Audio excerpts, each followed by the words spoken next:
अनीता गरीब परिवार से थी। शादी के बाद संजय कनाडा चला गया। ससुराल वालों को नौकरानी मिल गई और वो 16 लोगों के लिए खाना बनाकर बेहाल हो जाती और बाकी से भी ऐसी लगाकर मज़े सोते रहते। और जब 10,000 बिल आया तो माँ ने संजय से कहा कि तुम्हारी पत्नी 24 घंटे एसी में रहती है, बिल के लिए पैसे भेजो। और सारा दिन काम करने की वजह से अनीता का बच्चा भी गिर गया तो माँ ने कहा तुम्हारी पत्नी जानबूझकर अबॉर्शन करवा कर आई है। इतना सुनना था कि संजय का दिमाग घूम गया और वो अगले दिन बिना बताए घर आ गया तो सामने का दृश्य देखकर उसके होश उड़ गए।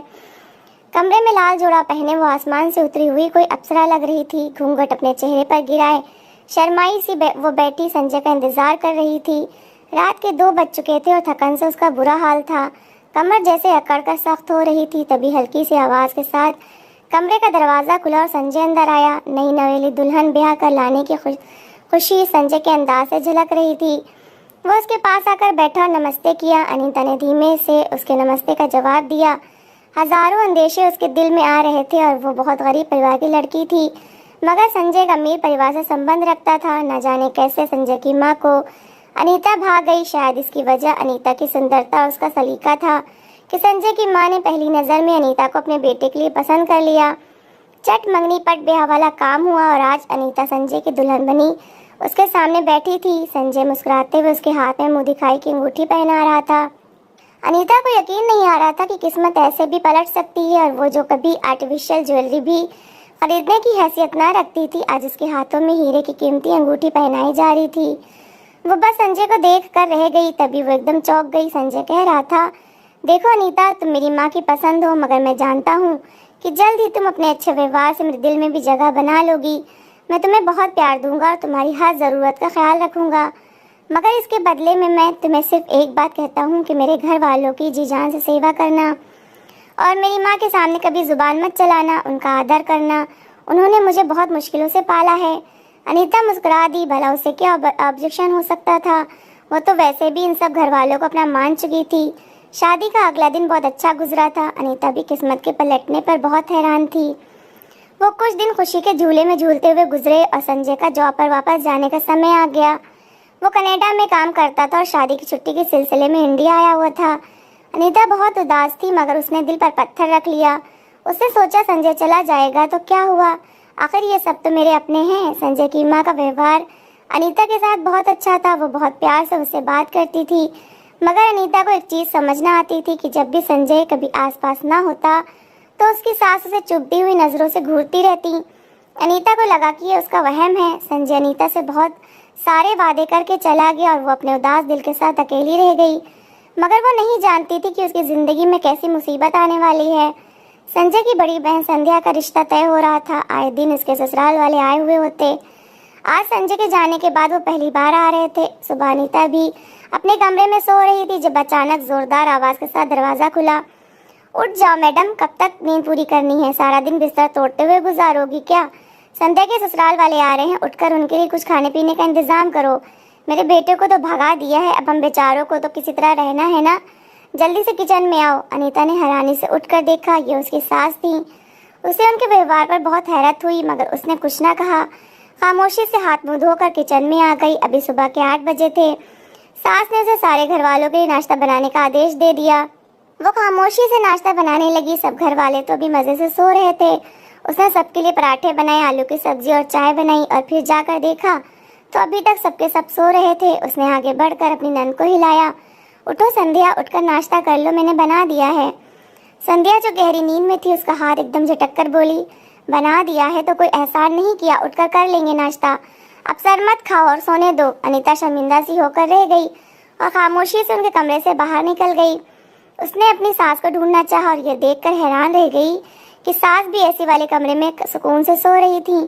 वो खामोशी से ड्राइंग रूम में आकर बैठ गई। घर के सारे लोग 11:30 बजे जागे। अनीता ने खामोशी से सबको नाश्ता सर्व किया। उसकी नंद ने हॉटपॉट से पराठे निकालकर खाना शुरू किए तो मुंह बनाने लगी। मम्मी ये क्या है, ठंडे हो रहे हैं पराठे, दांतों से चबाए भी नहीं जा रहे। संध्या दूसरा पराठा खाते हुए बोली। तभी अनीता के ससुर बोले, मुझे तो ताज़ा रोटी बना कर दो, मुझसे तो ये ठंडे पराठे नहीं खाए जाते और ना ही मैंने कभी खाए हैं। एक एक करके सारे लोग शुरू हो गए। अनीता खामोशी से उठी और सबके लिए दोबारा नाश्ता बनाने लगी। सब डाइनिंग टेबल के आसपास बैठे लगातार चीखो पुकार करते रहे। मगर कोई उठकर उसकी मदद के लिए नहीं आया। घर में अनीता को मिलाकर कुल 16 लोग थे। संजय की बड़ी बहन शादीशुदा थी। वो अपने 4 बच्चों के साथ मायके में ही रहती थी। उसका पति भी विदेश में काम करता था। संजय के चाचा चाची, उनके बच्चे और सास ससुर, इतने लोगों का काम अनीता के सर पर आन पड़ा। इनमें से कोई हिलकर मदद करवाने को तैयार ना होता। अनीता को हैरत होती थी कि उसके आने से पहले आखिर घर का काम कौन करता था। सफाई सुथराई के लिए काम वाली आया करती थी, मगर जैसे ही अनीता ने घर के कामों को अपने हाथ में लिया, सास ने काम वाली की छुट्टी कर दी और वो काम भी अनीता से करवाने लगी। अनीता सुबह सुबह उठती, सफाई करती, नाश्ता बनाती, दोपहर का खाना बनाती, कपड़े धोती, यहाँ तक कि उसका पूरा दिन ही का घर के कामकाज में गुजर जाता। गर्मियों के दिन थे। गैस के आगे खड़े होकर वो सबकी पसंद के खाने बनाती। सब एसी वाले कमरे में लेटे बस फरमाइशी करते रहते। वो पका पका कर बेहाल हो जाती तो सबको जाकर बता देती। सब उसके ऊपर एहसान करते हुए एसी वाले कमरे से बाहर निकलते और डाइनिंग टेबल पर बैठकर खाना खाते। खाने के दौरान भी कई बार अनीता को उठाते। वो सबकी ज़रूरतें पूरी करती। खाने के बाद सब बर्तन वहीं डाइनिंग टेबल पर छोड़कर फिर से एसी वाले कमरे में जा घुसते। कोई मूवी लगा लेता, कोई आपस में बातें करने लगता और कोई दोबारा से सो जाता। अनीता बेचारी फिर से गंदे बर्तन धोने में लग जाती।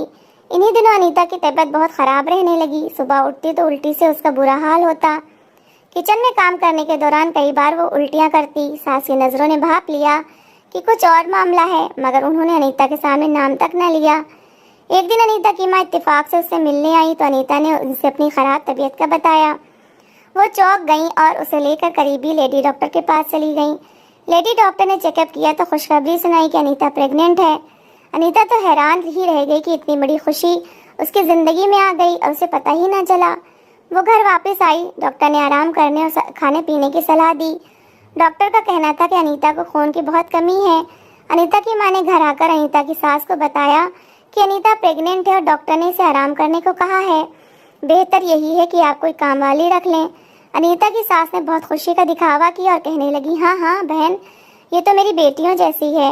भला मैं इसे इस हालत में काम क्यों करवाऊंगी। मैं आज ही किसी काम वाली का इंतज़ाम करती हूँ। अनीता की माँ संतुष्ट होकर चली गई। अनीता जैसे ही कमर सीधी करने के लिए बेड पर लेटी तो उसकी सास आ पहुँची। अनीता, कुछ मेहमान आए हैं, उठकर उनके लिए चाय का इंतज़ाम करो और ज़्यादा लेटने की ज़रूरत नहीं है। इस हालत में कामकाज करना वैसे भी सेहत के लिए अच्छा होता है। मैंने भी भरे पूरे ससुराल में रहते हुए बच्चे पैदा किए हैं। तुम कोई अनोखा बच्चा नहीं पैदा कर रही कि बिस्तर से लगकर लेट जाओ।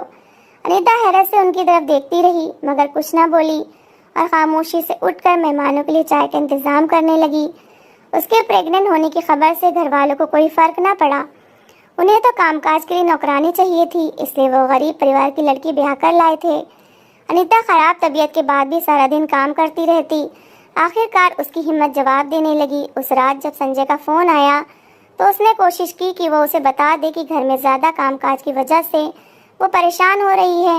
लेकिन जैसे ही उसने संजय से ये कहा कि उसकी बहनें किचन में उसकी मदद नहीं करवाती तो संजय अचानक गुस्से में आ गया और कहने लगा, मैं इतनी दूर बैठा तुम सबके लिए दिन रात काम कर रहा हूँ और तुम लोगों की छोटी छोटी घरेलू बातें हर समय मुझे बता कर परेशान करती हो। मेरी बहनें आज हैं, कल वो शादी होकर अपने घर चली जाएंगी। तुम अगर थोड़ा सा काम कर ही लेती हो तो इसमें बुरा ही क्या है। संजय की बात पर अनीता हक्का बक्का रह गई। जिसे वो थोड़ा सा काम कह रहा था, इन कामों में वो सुबह 6 बजे से लेकर रात 12 बजे तक बिजी रहती थी। उसने जान लिया कि संजय से शिकायत करने का कोई फ़ायदा नहीं। सास और नंदों का व्यवहार बुरा से बुरा होता जा रहा था। वो तो बिल्कुल किसी नौकरानी की तरह उससे व्यवहार करते। अनीता को अब समझ आ रहा था कि वो गरीब परिवार से लड़की को क्यों ब्याह कर लाए हैं। इन्हें सिर्फ घर के कामकाज के लिए एक नौकरानी चाहिए थी। अनीता कपड़े धोने के लिए मशीन लगाती तो सुबह से लेकर शाम हो जाती। संजय की शादीशुदा बहन अपने बच्चों की छोटी छोटी नेकरें भी खुद ना धोती, वो भी लाकर अनीता को पकड़ा देती कि इन्हें धो दो। अनीता कपड़े धो धो कर थक जाती। मशीन बंद करके अंदर जाकर बैठती तो सास को याद आ जाता कि खाना तो किसी ने बनाया ही नहीं। अनीता को 2 मिनट भी बैठने ना देती और किचन में भेज देती। रात जिस समय थक हार कर वो अपने कमरे में जाती तो उसे एक एक जोड़ में दर्द महसूस होता। इस दौरान उसे ख्याल ही न रहता कि उसने संजय से फ़ोन पर बात करनी है। फ़ोन उठाती तो संजय की कई कई मिस कॉल आई हुई होती। वो उसे बैक कॉल करती तो फ़ोन उठाकर कहता, तुम क्या करती रहती हो पूरा दिन। तुम्हारे पास इतना भी टाइम नहीं होता कि तुम 2 घड़ी मुझसे बात ही कर लो। मैं तुम्हारे आराम की खातिर ही यहाँ परदेश में रह रहा हूँ। मगर लगता है कि तुम्हें मुझ में कोई इंटरेस्ट ही नहीं है। वो गुस्से में अनीता को सुनाने लग जाता। अनीता दोनों तरफ से पीस रही थी। उसे लग रहा था शादी करके उसने कोई मुसीबत मोल ले ली है। पति के साथ ठीक ठाक समय न गुजारने की वजह से इन दोनों के बीच बहुत फासला था। इसी फासले का अनीता की सास खूब फायदा उठाती थी। संजय को फोन करके झूठी सच्ची बातें अनीता के खिलाफ करती, जिन्हें वो सच मान लेता। वो सीधा लड़का था, अनीता से इस चीज से के लिए लड़ता तो ना था, लेकिन दिल ही दिल में अनीता से शिकवा जरूर करता। एक दिन अनीता की सास ड्राइंग रूम में बैठी टीवी देख रही थी, जब बाहर से उनकी छोटी बेटी पलक अंदर आई। उसके हाथ में बिजली का बिल था और उसके चेहरे पर हवाइयाँ उड़ रही थीं। मम्मी ये देखिए, पूरे 10,000 का बिल आया है लाइट का। अगर भाई को पता चला तो वो बहुत गुस्सा करेंगे। उन्होंने जाते समय कहा था कि उन्हें कारोबार के लिए पैसे जमा करने हैं, इसलिए हम अपने खर्चे ज़रा कम करें। पलक की बात पर माँ चौंक पड़ी और बिल उसके हाथ से लेकर देखने लगी।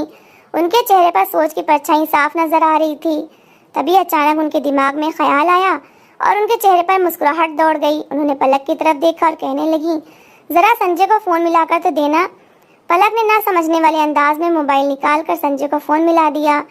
जैसे संजय ने फोन उठाया, माँ शुरू हो गई, हाय मेरा मासूम बच्चा परदेश में दिन रात काम करके पैसा कमा रहा है, मगर तुम्हारी मेहनतों का कोई फल तुम्हें नहीं मिलता।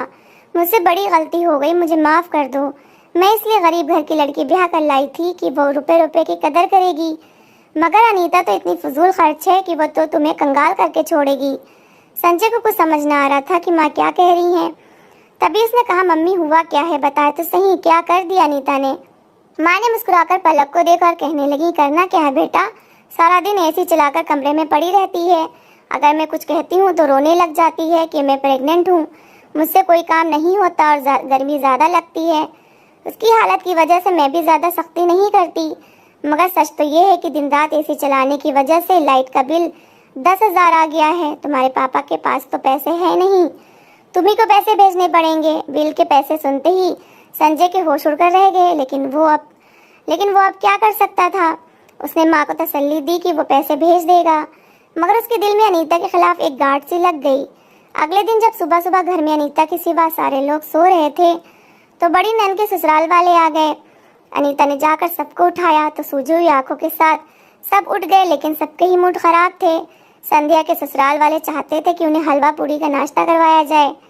बेचारी अनीता की शामत आई जब सास ने उसे हुक्म दिया कि सारे काम छोड़ो, पहले संध्या के ससुराल वालों के लिए अच्छा सा हलवा पूड़ी बनाओ। उस दिन अनीता को सुबह से ही चक्कर आ रहे थे, मगर वो चुपचाप से किचन में जाकर खड़ी हो गई और पूड़ियाँ बनाने लगी। तेज गर्मी थी और पसीना टपक रहा था। तभी ना जाने उसे क्या हुआ, अचानक उसे जोर का चक्कर आया और वो बेहोश होकर जमीन पर जा गिरी। धड़ाम की आवाज़ सुनकर ड्राइंग रूम में बैठे हुए सब लोग किचन की तरफ दौड़े। वहाँ अनीता जमीन पर बेसुध पड़ी थी। उसके आसपास खून का एक तालाब सा बना हुआ था। अनीता की सांस के होश उड़ गए। उन्हें यकीन हो गया कि जब संजय को पता चलेगा कि अनीता का बच्चा गिर गया है तो संजय बहुत गुस्सा करेगा। उन्हें अनीता को अस्पताल ले जाने से ज़्यादा अपने झूठ के पकड़े जाने की चिंता थी। संध्या की होने वाली सास ने शोर मचाकर अनीता को अस्पताल पहुंचा दिया। जब उसकी आँख खुली और उसे पता चला कि उसका बच्चा दुनिया में आने से पहले ही जा चुका है, तो उस पर दुख का पहाड़ टूट पड़ा। मगर वो नहीं जानती थी कि उसके खिलाफ एक और साजिश तैयार है। उसी शाम सास ने उसकी अस्पताल से छुट्टी करवा ली और उसे घर ले आई। अनीता के घर वाले आए तो अनीता ने उन्हें कोई बात न बताई, बल्कि उन्हें टाल दिया कि मैं सीढ़ियों से गिर गई थी, इसलिए बच्चा गिर गया। उसकी आंखें बार बार आंसुओं से भर जाती थीं। घर वाले जा चुके थे। अनीता की सास ने एक बार फिर उसे चाय बनाने की फरमाइश कर दी, बगैर इस बात का एहसास किए कि अभी अभी वो अस्पताल से घर आई है। अनीता को बहुत दर्द था, मगर इसके बाद भी वो हिम्मत करके उठी और किचन में जा खड़ी हुई। वो जानती थी कि इस घर में उसकी कोई हैसियत नहीं, उसका पति उसकी बात पर विश्वास नहीं करता और यहाँ जो लोग थे उन्हें बहू नहीं नौकरानी चाहिए थी। अनीता की सास ने संजय को फ़ोन करके बता दिया था कि अनीता अभी बच्चा पैदा करना नहीं चाहती, इसलिए जाकर अबॉर्शन करवा आई है। संजय का खून खौल उठा। उसका दिल चाहा अभी और इसी समय जाकर अनीता का गला घोट दे। उसने बगैर कुछ कहे फ़ोन रख दिया। अनीता के साथ सास संतुष्ट हो गई कि संजय को सच्चाई पता नहीं चली, मगर दूसरी तरफ संजय ने अपना उसी दिन का टिकट करवा लिया। सारे काम छोड़कर वो अगले दिन इंडिया पहुंचा। उसका इरादा था कि जाते ही अनीता को तलाक देकर अपनी ज़िंदगी से निकाल देगा, बगैर किसी को बताए। कड़कती हुई दोपहर के समय वो घर का दरवाज़ा खोलकर अंदर आया। खाना पकने की खुशबू उसकी नाक से टकराई कि इतनी तेज गर्मी में मेरी माँ बेचारी किचन में काम कर रही है और अनीता अंदर एसी वाले कमरे में आराम कर रही होगी। ये इस लायक ही नहीं है कि इसे अपनी जिंदगी में रखूं। आज इसे तलाक देकर घर से बाहर कर दूंगा। जिस औरत को मेरे घर वालों की इज्जत नहीं करनी, उसे मेरी जिंदगी में रहने का कोई अधिकार नहीं। तेज गुस्से में ये सोचता हुआ संजय जिस समय किचन में दाखिल हुआ तो उसके पैरों के नीचे से जमीन निकल गई। सामने ही अनीता खड़ी खाना पका रही थी, जिसने दोनों चूल्हे पर एक एक हांडी चढ़ा रखी थी। उसके कपड़े पसीने में भीगे हुए थे। उसे याद आया कि मम्मी ने उसे बताया था कि कल ही अनीता ने अपना अबॉर्शन करवाया है। अपनी मर्जी से अबॉर्शन के अगले दिन ही वो किचन में खड़ी होकर काम किस तरह कर रही थी। वो बार बार अपनी कमर पर हाथ रखती जैसे उसे बहुत दर्द था। कभी माथे से पसीना साफ करती। उसने एक तसले में बहुत सा आटा निकाल कर रखा हुआ था। शायद अभी उसे आटा गूंदना था। जरूर भी रोटी भी बनानी होगी। संजय को किसी गड़बड़ का एहसास हुआ। वो अक्लमंद लड़का था। बगैर कोई आहट किए वो अंदर चला गया। अंदर पूरे घर में खामोशी थी। इधर उधर नजरें दौड़ाता हुआ आगे बढ़ा। घर के बड़े कमरे में 2 टन का एसी लगा हुआ था। संजय ने धीरे से कमरे का दरवाजा खोला। अंदर हल्का अंधेरा था। घर के सारे लोग इस बड़े कमरे में सो रहे थे। तभी अनीता की सास को लगा कि अनीता दरवाजा खोलकर अंदर आई है। उन्होंने पलटे बगैर ही जोर से आवाज लगाई कि आ गई मैडम साहिबा खाना पकाकर। कितनी बार कहा है कि जब खाना तैयार हो जाया करे तब आवाज लगाया करो। मेरी बेटियों की नींद खराब होती है, लेकिन तुम्हों की सुनती ही नहीं। अगर मैं कुछ कहूँगी तो तुम शोर मचा दोगी कि कल ही मेरा बच्चा गिर गया है और आज सास ने काम पर लगा दिया। तो मैडम सुन लो कि तुम्हें ब्याह कर ही मैं इसलिए लाई हूँ कि तुमसे घर के काम काज करवाऊँ, वरना मुझे तुम जैसी गरीब लड़की कोई ज़रूरत नहीं थी। मेरे बेटे के लिए एक से बढ़कर एक ऊंचे परिवार के रिश्ते मौजूद थे।